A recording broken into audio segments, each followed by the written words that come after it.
আজি আমাৰ জেঠযজ্ঞত আমাৰ দুজন ৰান্ধনি এয়া আমাৰ ভোজ বনাই আছে চোৱাচোন তেওঁলোকে কিমান কষ্ট কৰিছে ইমান এনেকুৱা দেহা অৱস্থাটো ভোজ বনাই যে ৰাইজক খুৱাইছে আৰু যিবিলাক খাব সেইবিলাক প্ৰায় ষ্ট্ৰং শকত পাওঁ 200 ডাঙৰ কিন্তু ৰান্ধনিকেইজনে ইমান কমজোৰ মানুহকেইজনক বনাব দিছে দেখিও বেয়া লাগে বাৰু আৰু এওঁলোক কৰ্ম এইটো ভক্তি কৰিছে এওঁলোকে এটা আশীৰ্বাদে পাব কোনো হেৰি নহয় বাৰু তথাপিও আৰু চাবলৈ বেয়া লাগিছে নহয় এইজন আমাৰ ৰান্ধনি আজি কি বনাইছে তাই ভোজটো কি হ'ব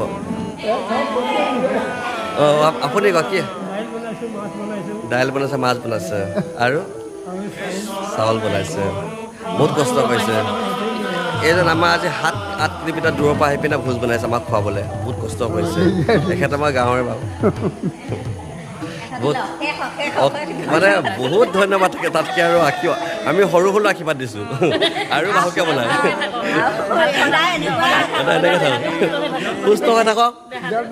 চব আছে ন ঠিক আছে লাগত ধুনীয়াকৈ বনাওক এয়া খাবলৈ চব লাইন কৰি আছে দেই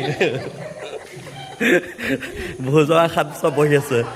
আৰু ভোজ খাবলৈ চকিলৈ বহি আছে চাওকচোন দুজনে কিমান কষ্ট কৰিছে এনেকুৱাবিলাকৰ ৰান্ধনি পাতিব লাগে আমাৰ ৰান্ধনিবিলাক ডেকাবিলাক চব নামঘৰত অলপ পাছত খাম আৰু খালে দেখাম দেই